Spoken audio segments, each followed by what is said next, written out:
Smith, Common Goal mentor, and I'm super excited to be here today for our Common Goal Danone Nations Cup live match. We have an amazing starting 11 with 6 young aspiring players, 4 special ringers, and even some professional players. And not only that, we have the host and voice of 433. Hey Bex, great to be here today. Thanks for organizing such a gathering. Bex, it's nice to meet you as well. I know you're a former professional footballer yourself, so you understand the importance of today. I'm excited to be a part of it, and I can't wait to meet all the young people that are joining us today. Today's live match is actually really about bringing together people from different walks of life with different backgrounds from all across the world. We're going to be speaking a couple of different languages today, and we're going to discuss how football can facilitate making the world a place that we all want to live in. As you all know, we've organized this match jointly with Common Goal and Danone Nations Cup. And we're going to get to know a little bit about them in a little bit, but let's actually get to know our players. How about that? Hi, my name is Aaron, and I live in England. Awesome. Nice. How old are you, Aaron? I'm 17. Hi, my name is Reese. I live in the United States, and I'm 13. I'm Alfred from Watoto Soka, Kampala, Uganda. Wicked. How old are you, Alfred? I'm 14. Hello everyone, I'm Hannah, I'm from Germany, I'm 13 years old and yeah. Hello, my name is Aya, I'm from Iraq, but I live in the US and I am 15 years old. Hi, I'm Isha, I'm 17 years old. I'm also a football player. I am from Punjab. Great. Hello, I am Dhanvi. I'm 60 years old. I'm from Rutkakala, Punjab, India. I'm playing for YFC Rutkakala. Guys, for me, firstly, I'm blown away by your commitment, your awareness, and maturity already at your guys' ages. So now let's complete the first half of the game with 2 more players. We've got a midfielder and we've got a striker. You may know them, and David, they look pretty good. Yeah, these guys look pretty good. I think they're known all around the world, these two. Welcome, Juan. Bienvenidos. Hello, thank you for having me. Gracias. Is Ada on? I'm on, been on for 10 minutes now, so happy to be here. I'm really impressed by the English of everyone, I must say. It's a good start, so happy to be here as well. Yeah. How are you guys doing? Juan, Ada, where are you guys? How are you during this time? I'm in Manchester. I've been this whole time in Manchester. Of course, we are in a lockdown, but we are back to training. It was yesterday or the day before that we were allowed to come back to the training ground. We are training in small groups. As an Ada, I'm sure she will say that we were all missing touching the ball and playing with our teammates.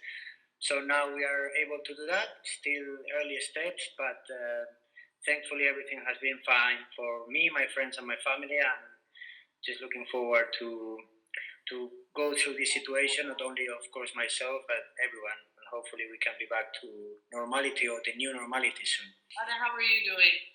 I'm doing good. I'm actually in Poland with my husband at the moment. He's a footballer as well, so we're kind of getting used to living together for the first time. I'm currently in my rehab. I broke my ACL in January, so I'm slowly getting there. It's a long journey, but it's going better and better. So I'm doing well. My family is doing well, so we're feeling lucky. So great to have you guys here. And so, as you know, we've got David, we've got 6 young aspiring players, we've got 4 pros, 2 others that are going to be joining us for the second half of this, and we all have one goal.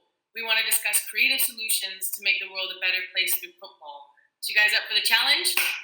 All right, but before we get to the first topic, I know David has a lot of questions from football fans that are watching and that have asked questions from him and during this time, especially of COVID-19. So, David, over to you. Sure. Representing football fans at 433, we have a lot of crazy questions for you guys, but I'm going to make it pretty simple. Juan, you're a Common Goal member. For all those fans who don't know what Common Goal is, can you explain it in one sentence? In one sentence is difficult, but I'll try to make it short. Yeah, Common Goal is basically a movement created by professional football players, males and females, in which we're trying to connect football as a professional sport with football as a way of living, as a social tool for change.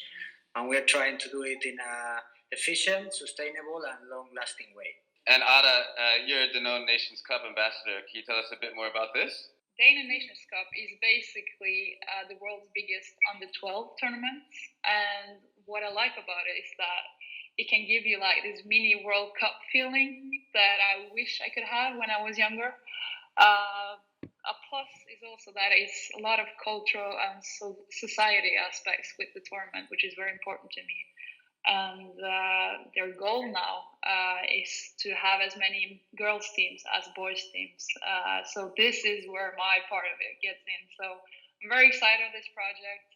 Very good, happy to be involved with it as well. That's so cool. It's great to have you guys here, and I'm sure we're going to touch on all of those topics, Ada, as you mentioned, getting girls more involved in the sport as well. So let's start with the first topic today. I think Reese from Germany, you have an idea that you want to discuss with everyone, the topic of team play. Can we imagine a world where we all work together as a team to confront the toughest challenges? That's a super interesting idea. I think if there's something that we've all come across in the last couple of months, it's how interconnected we are, isn't it? I personally have been really inspired by some of the initiatives that have been coming out of the world of football specifically. So Common Goal has launched the COVID-19 Response Fund, and I know that Danone Nations Cup is also supporting the fund. Maybe Juan, actually, do you want to tell us a little bit more about the Common Goal COVID-19 Response Fund, which is incredible? I mean, we thought from Common Goal that, of course, we needed to be in this emergency and try to help as much as we can through our members, but also through everyone that wants to join the movement and help this COVID-19 fund. And basically, we're using it to deliver financial support to all the organizations that we work with them, and especially nowadays trying to help them into delivering food, into delivering material, into delivering also personal. Because we need to realize, I believe, that of course we are suffering a lot in Europe, we're suffering a lot of deaths, unfortunately, in America. But I cannot imagine what could happen in other countries which they have less developed societies and less resources to actually battle this virus. So through Common Goal, we are trying to help as much as we can since the beginning, and nowadays, unfortunately, it's a very negative situation for all of us, and we try to create this way of collaborating through the emergency fund. And to be honest, the response has been great. We had the backing of the UEFA Foundation and many individuals that have joined, so it has been great, and we are trying to do as much as we can. That's the thing that I find so interesting about COVID-19 is how everyone has decided to come together. I've also seen a lot of really creative initiatives in the content world, especially. A lot of challenges, stay-at-home challenge. At the same time, it was promoting being at home, which is one thing, being safe, and also washing hands. So I think the community has also taken this time to kind of come together and unite and find ways to inspire each other while we're still at home. Yeah, hopefully this is a feeling that we can maintain for a longer term. And sometimes it feels that we have to wait for a crisis to happen, get united. But hopefully we can learn from that and actually bring this new normality of solidarity and helping to each other and realizing how dependent we are from each other and build from the future. I think Juan had a very important point in the whole crisis, that you have to have a crisis to understand how vulnerable we are as a people, as a society. And this is kind of the moment where it will be a setback if we didn't learn from this, if we didn't evolve, if we didn't think in more unique ways, you could say, be more sustainable, be more caring, more solidar, and stand together as a people in the society that is driven today. We have a lot of individualism, and this is where sports has a massive impact as well. Being a team sport, gathering the people all over the world. And it's not only about kicking a ball on the pitch, but also sending a message. And this is where you have a lot of initiatives nowadays that can have a positive impact on the whole crisis. But I'm positive. I think that having this solidarity focused, we can find a lot of strength together, have more positive minds, looking more into the future and maybe change a bit of our habits and the way we're acting before this crisis. So it can bring a lot of positive things and aspects. I'm pretty sure about that. I would like to talk about team play. Right now, during this crisis, we're in different homes, different villages. If I protect myself and my teammate does not protect him or herself, by the time we will meet or gather, if my friend is being has the disease, that will not be team play. Yeah, absolutely. So everybody can play their part on the team to protect themselves and wash their hands and stay safe so that they're not then spreading it to their team. Absolutely. Everybody has a role to play. Great point. Yeah, I think that Francis has a good point there because it's kind of like a sportsmanship, like a team play. Like if your teammate or your neighbor doesn't stay home like you do, it won't give that last pass in front of goal, you could say. So it's kind of a cool comparison. I think we all have an important role in this, and everyone needs to take it seriously. And if everyone does, we'll also get back stronger from it. So we can look at it as a good team sport, you could say. I think that not only just in your state, but also as your country and like the world together, that if each person like does their responsibility, stays in quarantine, they social distance, and like I think the virus could pass, but people are just doing what they want to do and they're not focusing on the world, they're just focusing on themselves, and they have to think of others and not just what they want to do. Hey Dolly, Manisha from India, what do you guys like about playing in a team? Nowadays, the teamwork is very important to us because if we does not if we not in a teamwork when the virus spread in the whole area, and we should teamwork to each other. So I think we could probably talk about that topic for a couple days. Let's go on to the next topic, which is gender equality, a topic that I think Alfred, you wanted to introduce to the gang and throw out some of your ideas. So, Alfred, what are your thoughts on gender equality and how football can help drive that message? Every boy and every girl have equal opportunity to play football. Not only football, many things. What do you think? I'm going to let Ada and Juan answer that one. What do you guys think? Whether you're from Norway or India, boy or girl, everyone should have the same possibility to do what they want in life. And I think especially in sports, there's still some challenging subject being a girl, not having the same opportunities. It's kind of like a norm that we need to change about girls not doing sports. And I think it's starting to change a lot. I think what Ada said was pretty much perfect, but from my point of view, what I can add is from Common Goal specifically is very important for us, gender equality. And a great example of it is that approximately half of the members are women. That means that, of course, and unfortunately not yet the salaries of men and women are the same, but they are showing incredible commitment and bravery to join a movement that wants to make football more equal. Of course, for me, it's really, really important equality of opportunities, especially in the beginning. When you're a kid, it doesn't matter where you're from, what country you're born, or it doesn't matter if you're a boy or a girl. If you love football and if you see, for example, Ada on TV and you want to be like her, it's very important that girls have the same opportunities as men. And as Ada say, with pitches, with balls, with facilities, but also with repercussion. I think it has improved over the last years, the repercussion of female football and women's football in the media, which I consider very, very right. And for me, of course, there is still a lot of improvement to make and room for improvement, but some steps from my point of view have been made, and hopefully in a few years we can speak again and we can speak that female football has improved even much more.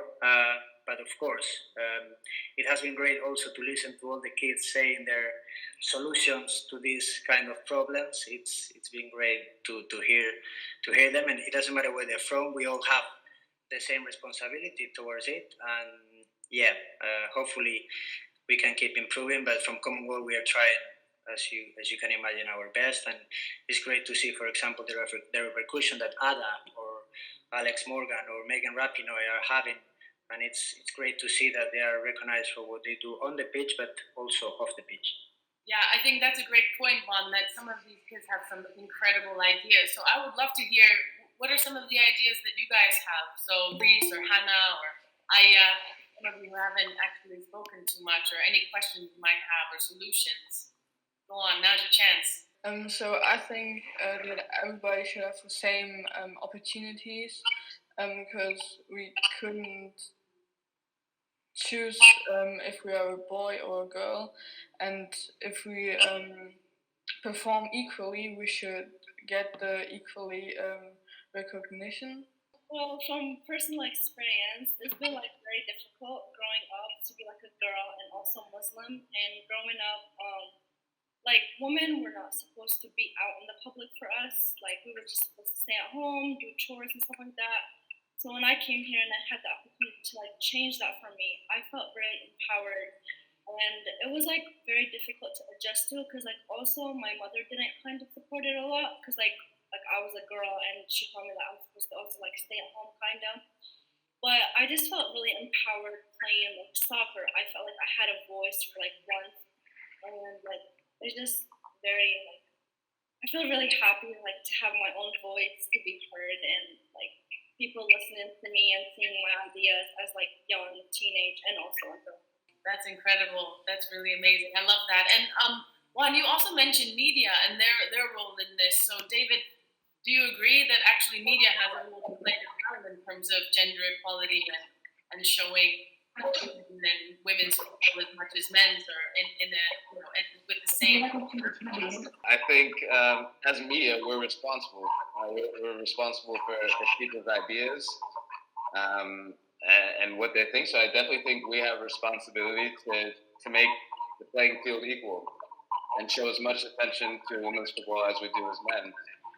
I definitely think, for example, the Women's World Cup this past summer was huge.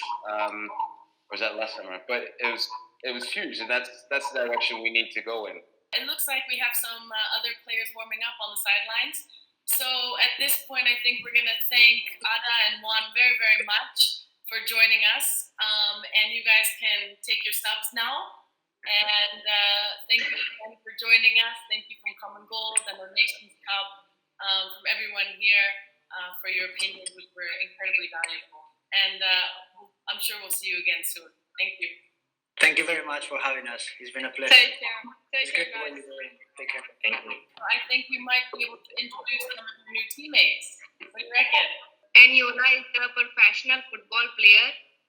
He is 33 years old. She has won over 100 caps in England national team and 102 played matches. She fights for racism in football. She's writing newspapers about football, race, and gender. She plays for many clubs. What a pedigree! Amazing. Welcome, Annie. Thank you, Rebecca. Thank you. It's nice to be on the call. Thank you, Jaspreet. I think you have one more teammate you want to introduce, right? He might be from France. So he's going to be speaking in French. This is where it's so cool that we're all coming from different parts of the world and speaking different languages. So he's going to be speaking in French. Luckily, he has his translator with him. So she'll be translating for him and back to us. So it may take a little bit in between, but why don't you introduce your next teammate? Blaise Matuidi is a professional footballer.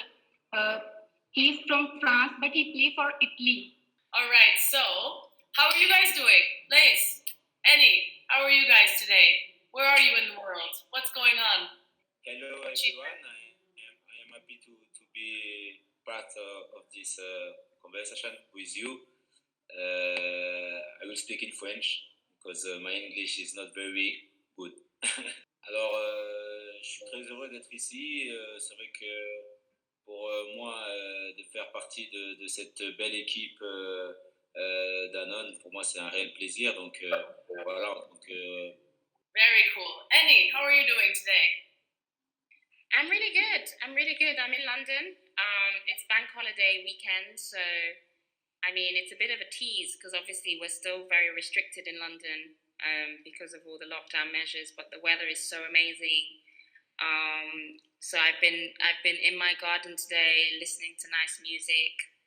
I've been trying to entertain myself by music. Really awesome to have you guys here.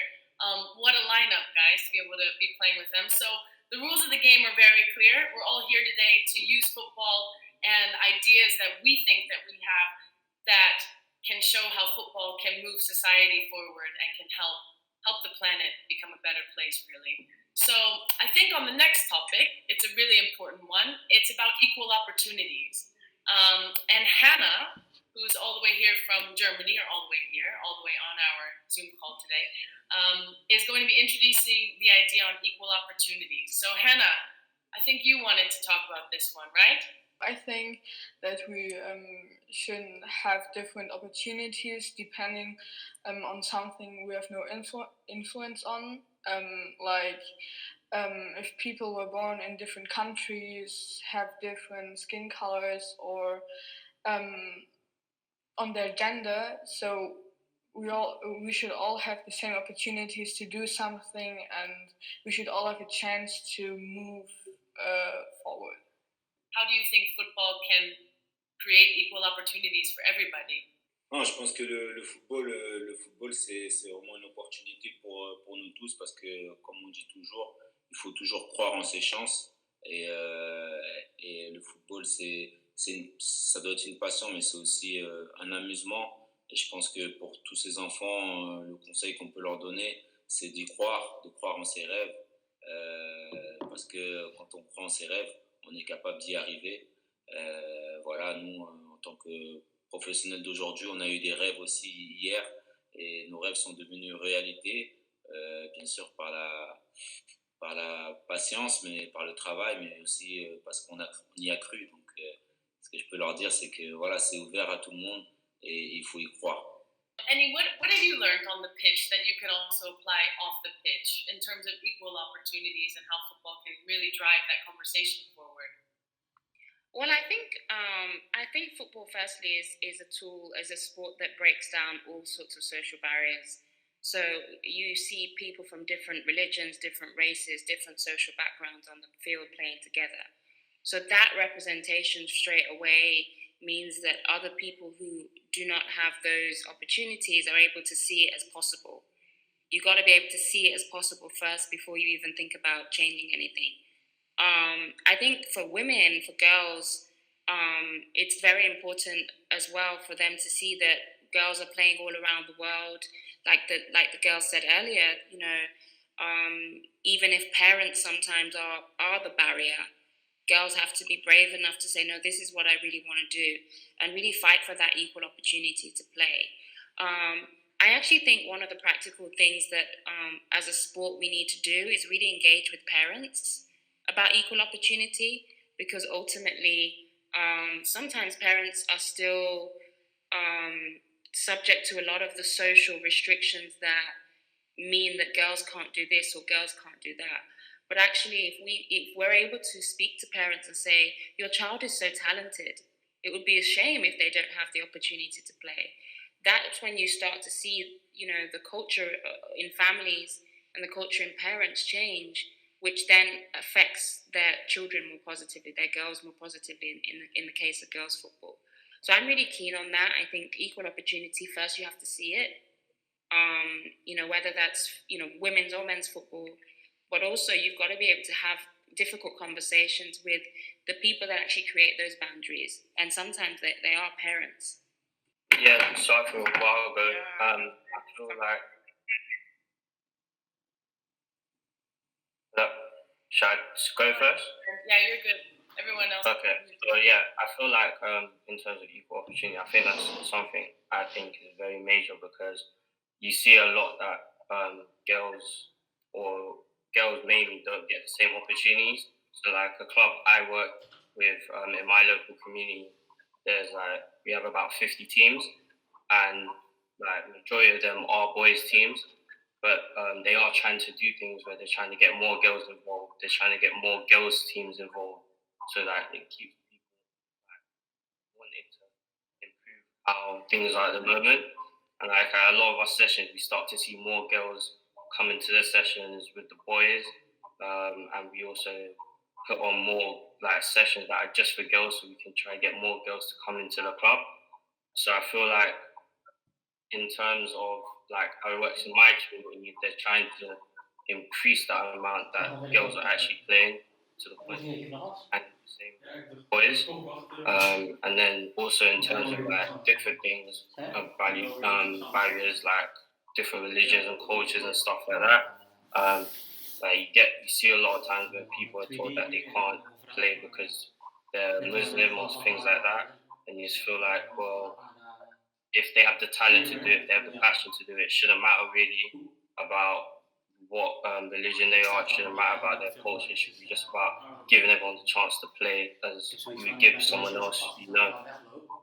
Oui, je pense qu'il a raison dans ce qu'il dit. Je pense que c'est très important. Je pense que justement le sport doit être vecteur en fait. Le sport doit servir d'exemple parce que voilà, c'est ouvert à tous et je pense que même pour la société, on a ce besoin-là, nous, en tant que sportifs, de montrer l'exemple et ce sport sert à ça. Il est ouvert à tous, quelles que soient les origines, quel que soit le sexe. Voilà, c'est qu'on soit un garçon, une fille, grand, petit, si on a une passion et qu'on y tient, il faut pas avoir peur et il faut y aller parce que ce sport-là, il est tellement beau, en tout cas moi pour le football, mais après, il y en a d'autres aussi qui permettent cela. Donc voilà, moi, c'est ce que je voulais faire passer comme message. I'm not sure how it is maybe in the inner city or the underprivileged areas in the UK, but are there football pitches available for kids in the inner cities and underprivileged kids, as well as clubs for them to play for? There's a big love for football in my area. I do live in and around the areas that are most underprivileged. We do have few football pitches, but not as many. So like you'd have in certain areas where there's like 3G pitches and stuff like that you can hire out. I think if you look at some of the best players of our generation, they all grew up playing on the street, so it's really there's something really special about players being able to play, young grassroots football being able to be played in the community. If you don't have space to do that, it's kind of dangerous. But hopefully, I think the government, and organizations like Common Goal can help to make sure that we're creating space. And I think Aya is going to introduce this topic because she had sort of a close connection with this, and the topic is football with purpose. So Aya, would you like to share your ideas around how football can lead with purpose? Yes. So again, like at the beginning of when I first started playing soccer, it was just a game for me. Like I didn't really care about it, and but as I grew up and I started to realize a lot of things around me, which is discrimination, gender equality, and some people don't have equal opportunities and everything. I started to realize the opportunities that I have as a person and as a girl and everything. So it started becoming more serious for me, and I started taking it more seriously and then improving on my skills in soccer and with other people, because the program that I work with is Soccer Without Borders, and it's very diverse. You're gonna see a lot of people, and at first it was very hard to get used to the different languages and how people look and all the other things. But when I got to know them, it was really fun, and it just became of my daily life. And now without soccer, I just feel something is missing, and it's just really hard to just stay inside the house and not be able to play. So I think because this is our last topic, I'd love to hear from everybody one thing. So let's start with Blaise. I think the question I would like to know is, what should be the purpose of football? Non, je pense qu'il y a des beaux témoignages que l'on entend depuis tout à l'heure. Et c'est vrai que moi, je pense que, comme je l'ai dit tout à l'heure, je pense que le sport et le football doivent être, en particulier, doivent être des exemples pour le futur et pour le monde. Parce qu'aujourd'hui, on voit que le football est un sport de partage, où on partage dans un vestiaire, où on partage parfois dans des tournois, dans des stages, et on échange, et chacun vient de pays, peut venir d'endroits différents, de cultures différentes, et on arrive à s'assembler pour une raison commune, et c'est ça qui est le plus important. Et tout ça dans la joie et dans le bonheur, et surtout dans l'envie de réussir. Et c'est ça qui est beau. C'est pour ça qu'on aime tant le football, parce que je pense que c'est l'un des sports qui crée ça. Et je pense qu'aujourd'hui, voilà, nous, on doit servir d'exemple par rapport à ça. Yeah, I think in a world where, you have so many stories of footballers who've achieved so much against the odds, the fundamental purpose for football should be to just inspire and allow aspiration for people. For me, anyway, I think the impossible can be achieved through football, literally. And we've got to be able to plant those seeds of aspiration in kids' heads, from a young age. I look at my career and I think, how on earth did I get to where I am? How did I achieve it? And a lot of the things that allowed me to achieve my dreams was just through football, through being able to kick a football, So it sounds really simple, but I think sometimes we lose track of that. We lose track of what the power of what it can do for somebody in a bad situation, or a kid that grows up with no access to anything other than a ball and their own talent.